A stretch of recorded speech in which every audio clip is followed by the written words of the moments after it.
Halloween has always been my favorite time of the year.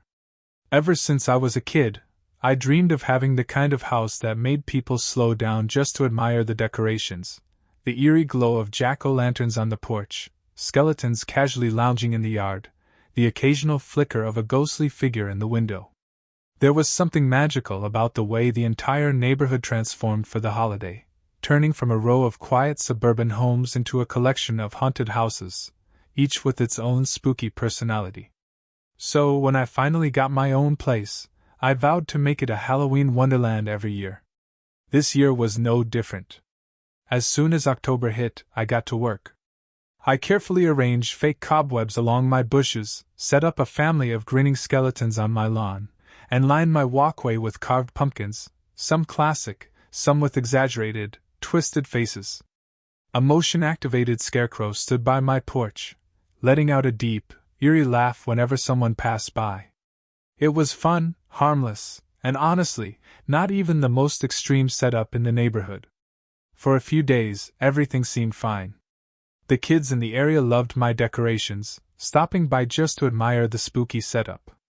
A couple of neighbors even complimented me on how festive everything looked.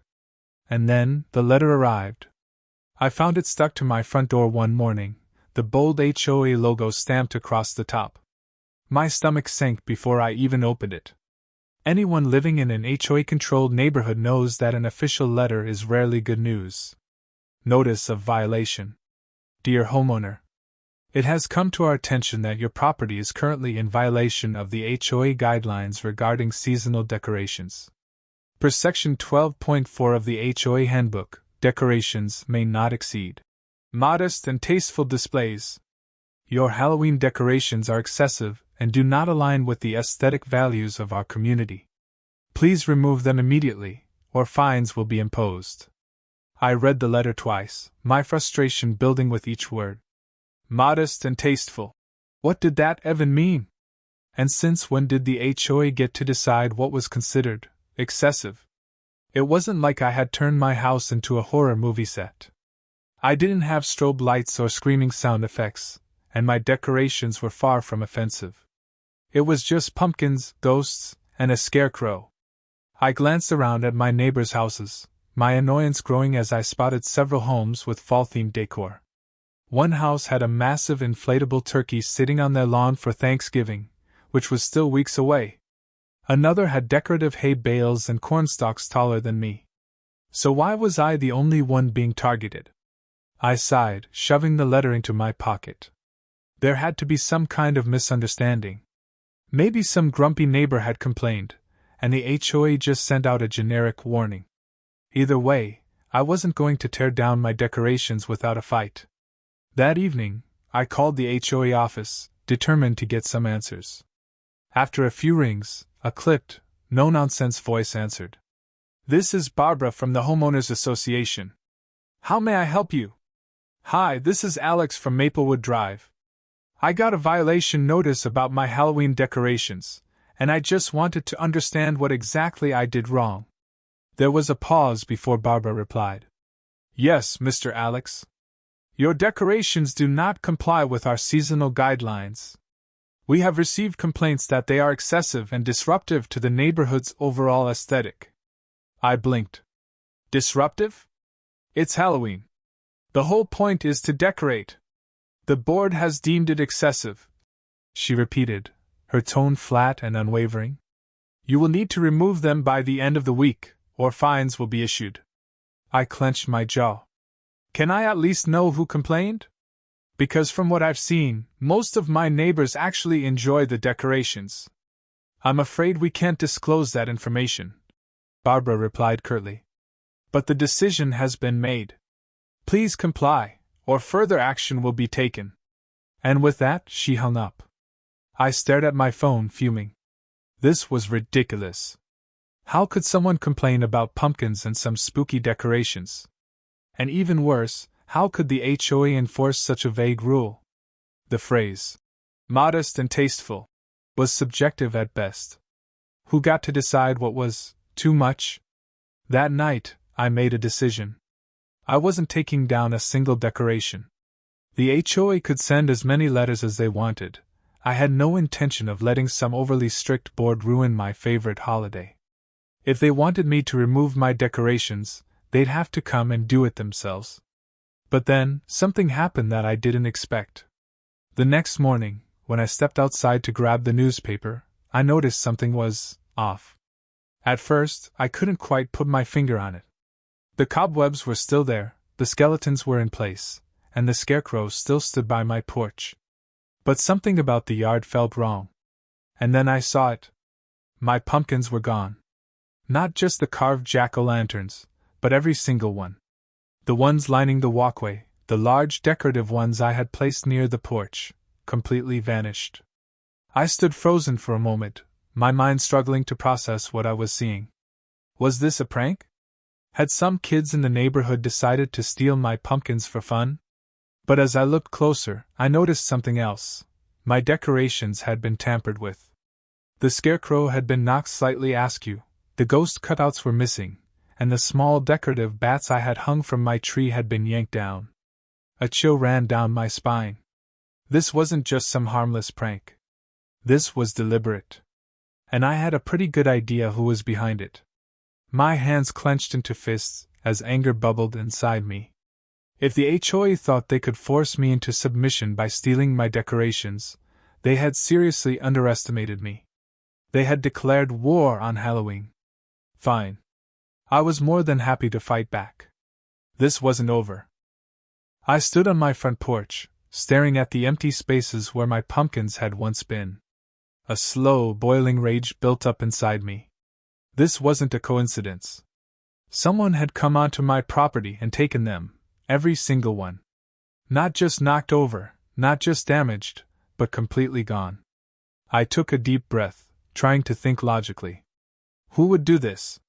The first thought that came to mind was kids playing a prank, but deep down, I knew better. No random teenager would bother stealing all of my pumpkins while leaving everything else untouched. No, this was targeted. And I had a very strong suspicion about who was behind it. The HOA. I stormed down my front steps and glanced around the neighborhood. A few of my neighbors were out, enjoying the crisp autumn morning. Mrs. Thompson, the sweet elderly woman from next door, was watering her flowers. Mr. Carter, who lived across the street, was adjusting the fall wreath on his door. Neither of them looked like pumpkin thieves, but I decided to ask anyway.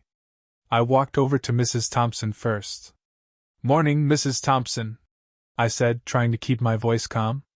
"Did you happen to see anything strange last night? Someone took all of my pumpkins." Her eyes widened. "Oh dear! No, I didn't see anything, but that's just awful. Who would do such a thing? That's what I'm trying to figure out," I muttered. "If you hear anything, let me know." She nodded sympathetically, but I could tell she didn't have any answers.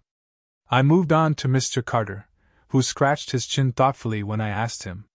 "You know," he said slowly, "I was up pretty late last night, watching TV in my front room. I thought I saw some movement by your house around midnight. Didn't think much of it at the time, but now that you mention it..." My heart pounded. "Did you see who it was?" He shook his head. "Too dark to tell.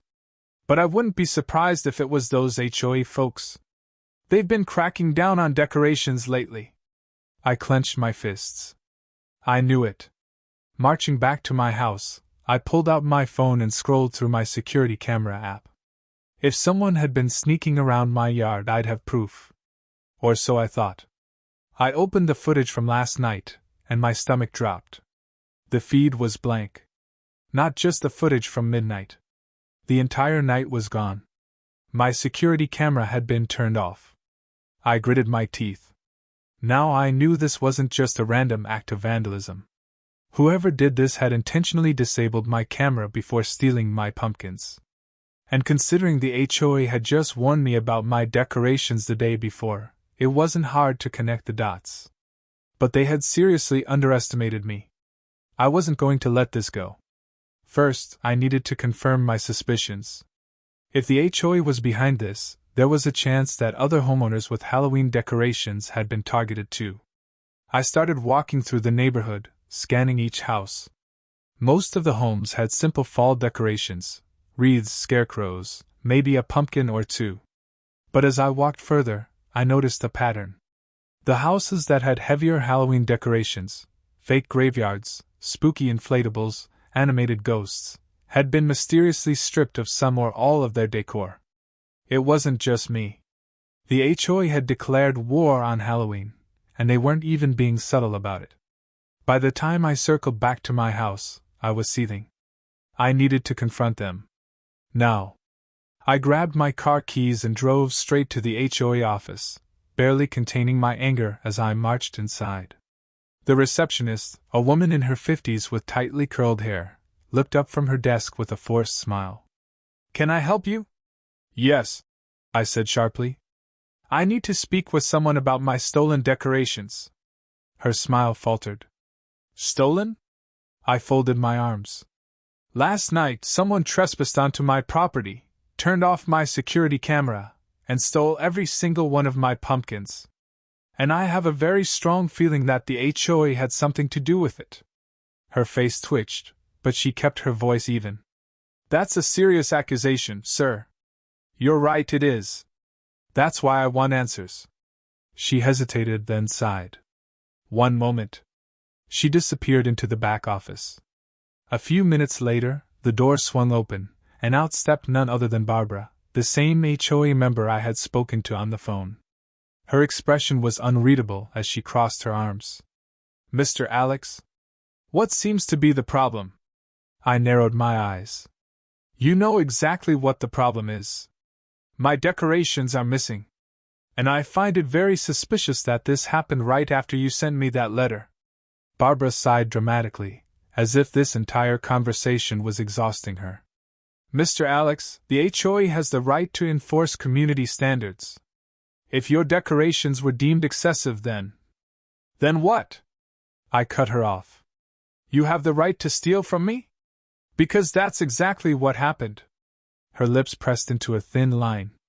"We do not condone theft. However, as per the HOA regulations, any decorations that do not comply with community guidelines may be subject to removal." I scoffed. "So you did take them?" She gave a non-committal shrug. "The HOA reserves the right to maintain neighborhood aesthetics. Your pumpkins were excessive. Perhaps next time, you should consider more modest decorations." My blood was boiling. "You mean to tell me that you came onto my property, took my pumpkins, and now you're acting like I should be grateful for the lesson?" Her expression didn't change. "If you have any further concerns, you're welcome to bring them up at the next HOA meeting." I could barely contain my rage. "Oh, don't worry," I said, my voice low and steady. "I'll be there. And you better believe I'm not letting this go." Barbara gave a tight smile. "Have a nice day, Mr. Alex." I stormed out of the office, my hands clenched into fists. They thought they could just get away with this. They thought I'd just roll over and accept it. They were so wrong. I wasn't just going to sit back and let them steal from me. No, this was personal now. And I was going to make sure they regretted ever messing with my Halloween decorations. I couldn't let this go.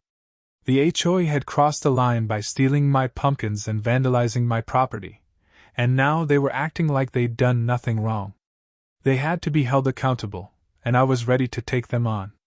As I drove home from the HOA office, I couldn't help but feel a growing sense of frustration. They seemed to think they could just impose their rules without considering the impact they had on the people living in the community. The idea that they could dictate what was tasteful for Halloween decorations was preposterous.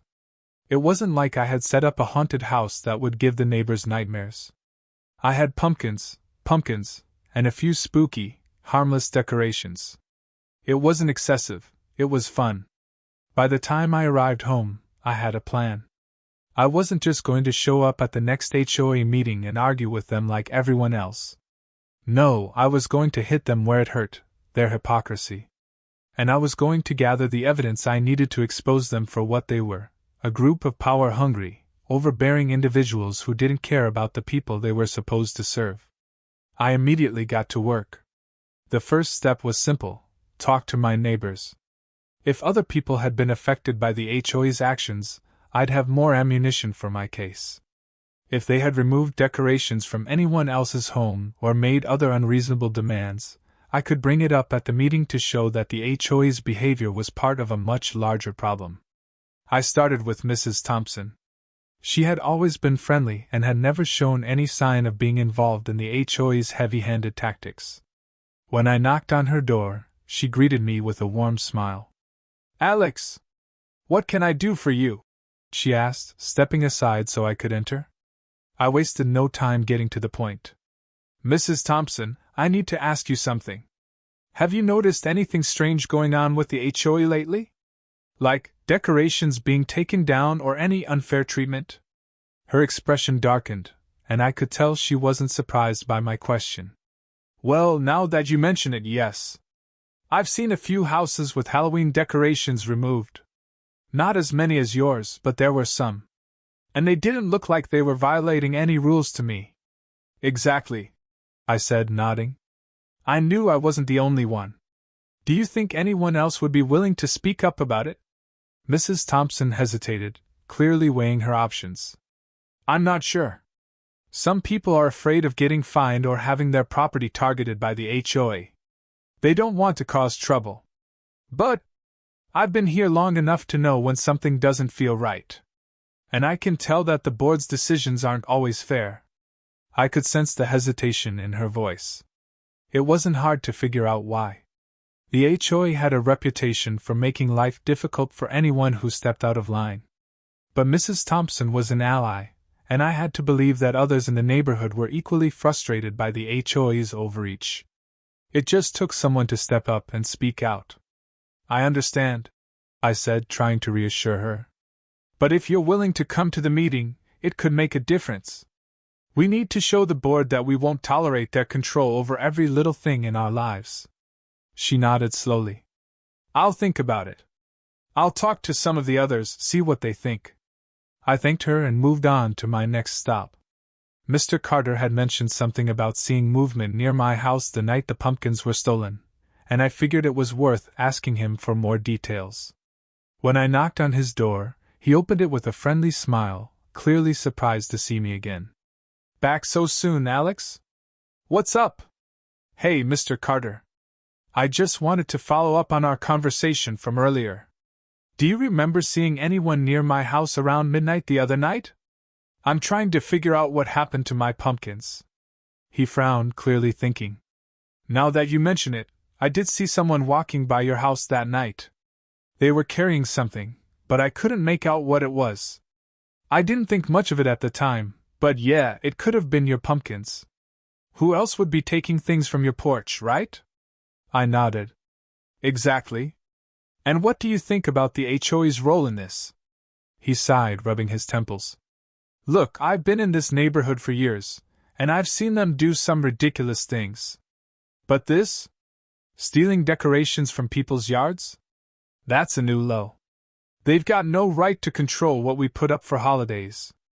I'd be willing to speak out at the meeting if it helps."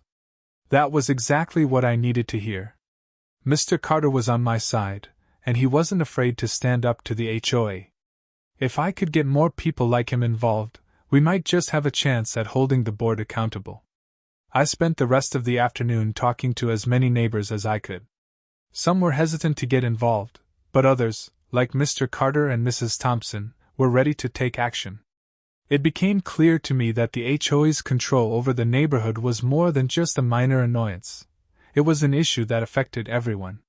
Whether it was the strict rules about yard decorations or the constant fines for the smallest infractions, the HOA was a source of constant frustration for most of the people I spoke to.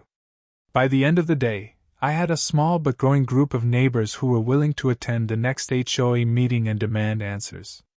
Some of them even offered to help gather evidence of the HOA's overreach, taking photos of any questionable actions they had witnessed. With a solid plan in place, I turned my attention to preparing for the meeting. I knew the HOA wouldn't just roll over, but if I presented my case clearly and backed it up with evidence, I might be able to show them for what they really were, a group of petty, power-hungry individuals who didn't care about the people they were supposed to serve.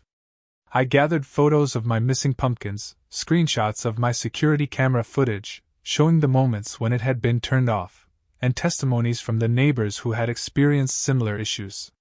This wasn't just about Halloween anymore.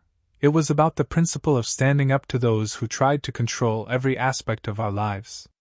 I was ready. And this time, the HOA wouldn't be able to brush me off. I had spent the past few days gathering evidence, speaking with neighbors, and preparing for the HOA meeting. Now it was time to take the next step. This wasn't just about getting my pumpkins back or even about making a point. It was about showing the HOA that I wasn't someone they could push around. I wasn't going to let them steal from me without paying the price. But revenge wasn't going to be simple. It wasn't going to be just about showing up at the meeting, raising my voice, and demanding answers. No, I had something far better in mind. I was going to make them pay in a way that would make them regret messing with me.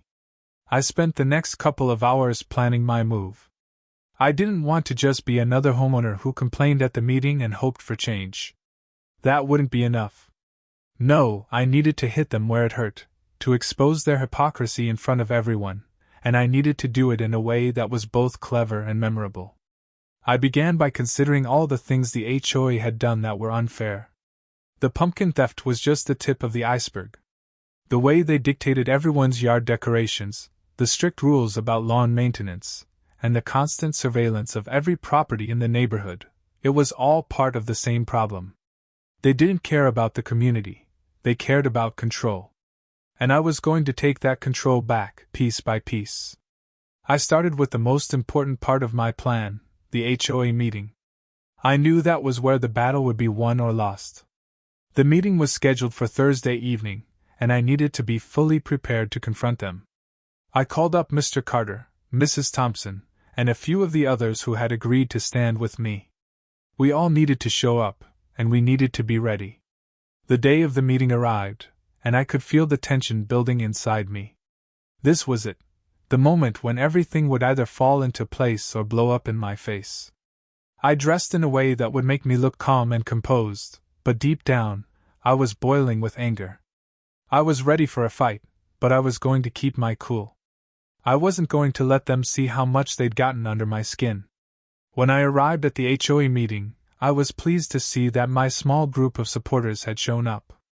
Mrs. Thompson, Mr. Carter, and a couple of others were there, sitting in the back. They weren't going to let the HOA push them around either. This was bigger than just me now. It was about all of us. I walked into the room, greeted by the familiar sight of the HOA board members sitting at the head of the table.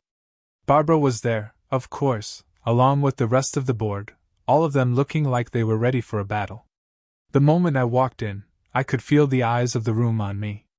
I made my way to the front, standing tall, and waited for the meeting to begin. Barbara called the meeting to order, her voice as cold and detached as ever. Thank you all for joining us tonight. We'll begin with the usual business. Does anyone have any concerns or questions?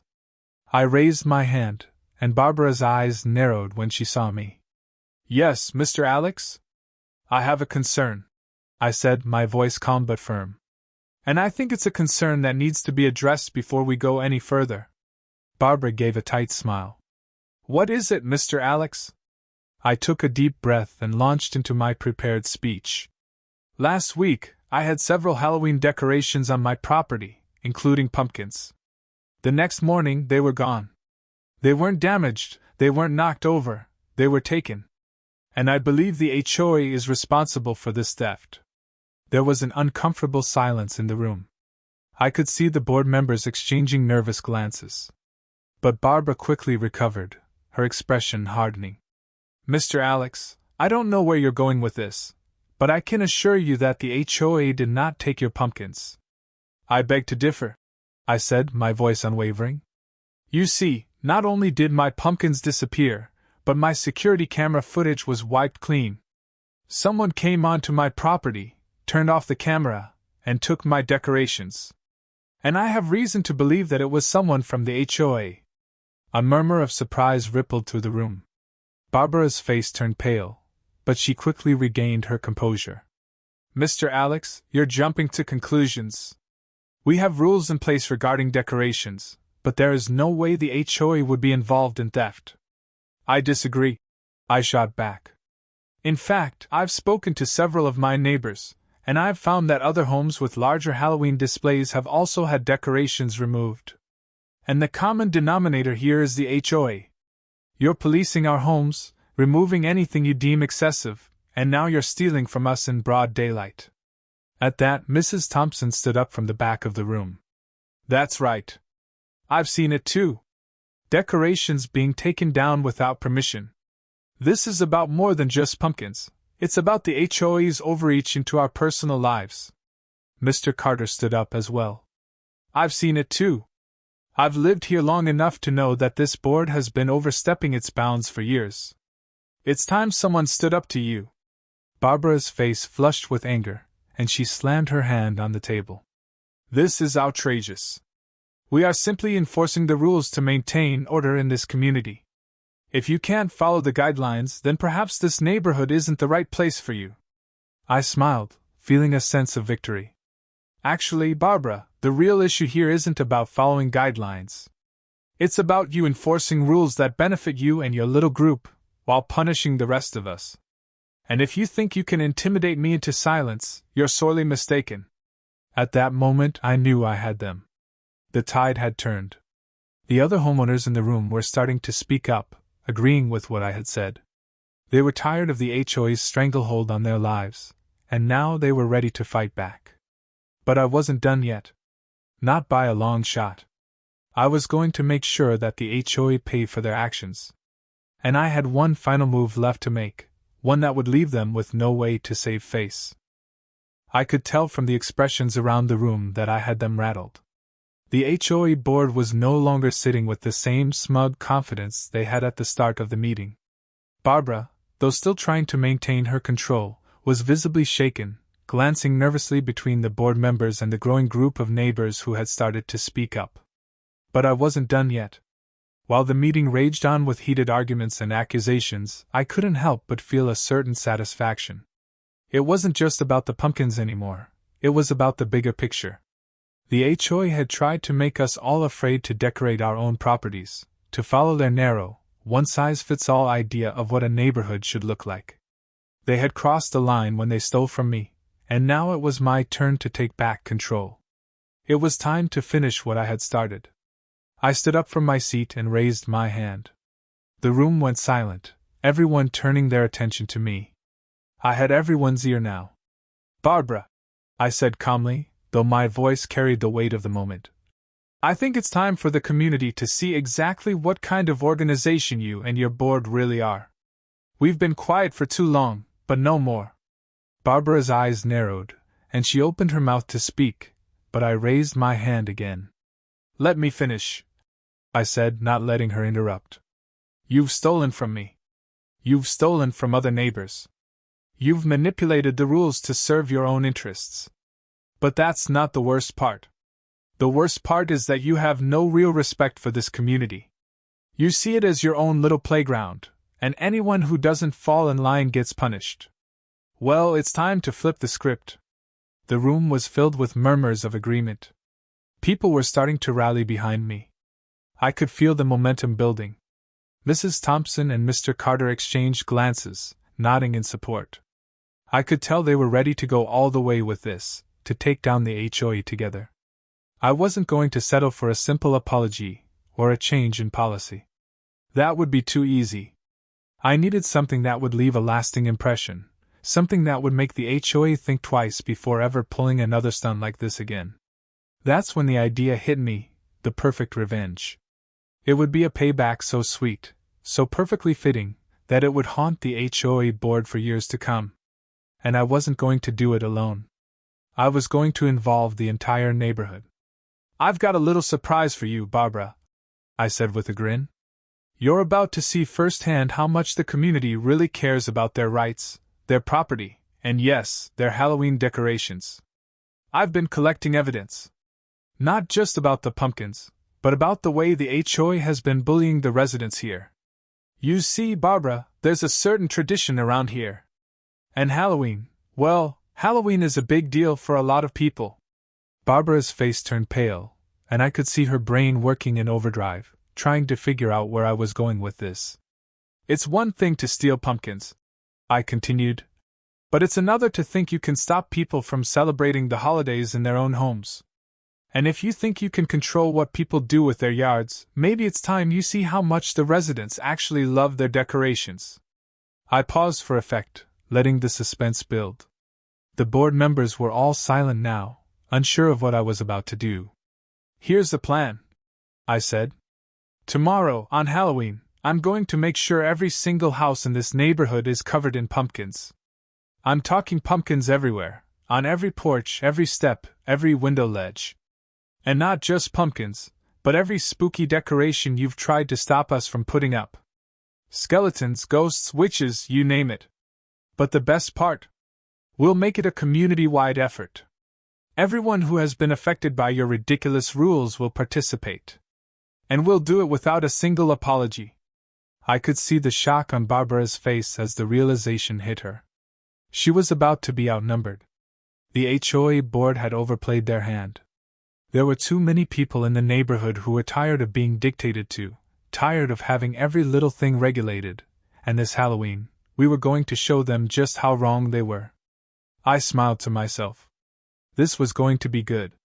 The room was dead silent for a moment before Mrs. Thompson spoke up. "You know what, Alex? I'm in. I'll put up decorations all over my yard. We're taking Halloween back." "That's right," Mr. Carter added. "We're not letting the HOA dictate how we live any longer. I'll make sure my yard is the spookiest on the block." One by one, other neighbors stood up, voicing their support. The mood in the room shifted from tense to triumphant, as more and more people agreed to join the spooky rebellion. It was as if a collective weight had been lifted from our shoulders. For the first time in a long time, it felt like we had the power back. But there was more. I wasn't just going to let the HOA feel like they were getting away with this. I had one final touch to add to my plan, the finishing move that would leave them reeling. That night, I gathered my neighbors and set everything into motion. It was a covert operation. Everyone would work quietly through the night to transform the neighborhood into a Halloween wonderland. By morning, when the HOA members would be preparing for their little walkthroughs, they would be in for the shock of their lives. Pumpkins, ghosts, cobwebs, and skeletons were everywhere. We decorated houses, lawns, and even street signs. It was a celebration of the very thing they had tried to control, the spirit of Halloween. When Barbara and the HOA board arrived the next morning, they were met with a sea of pumpkins and spooky decorations at every turn. They tried to stop us, tried to threaten us with fines, but there was nothing they could do. The entire neighborhood was united in this one glorious act of defiance. The best part? The HOA couldn't enforce their rules without looking like total hypocrites. They had no leg to stand on. Not when every single resident had joined in the fun. The message was clear. We weren't going to stand for their nonsense any longer. As Barbara and the rest of the board stood there, mouths agape, I couldn't help but smile. This was the sweetest revenge I could have imagined, seeing the HOA completely powerless, realizing they had lost control of the one thing they thought they could manage, us. And from that day on, I knew things would never be the same in our neighborhood. Halloween was ours. The HOA had learned the hard way. Never underestimate the power of a community standing together.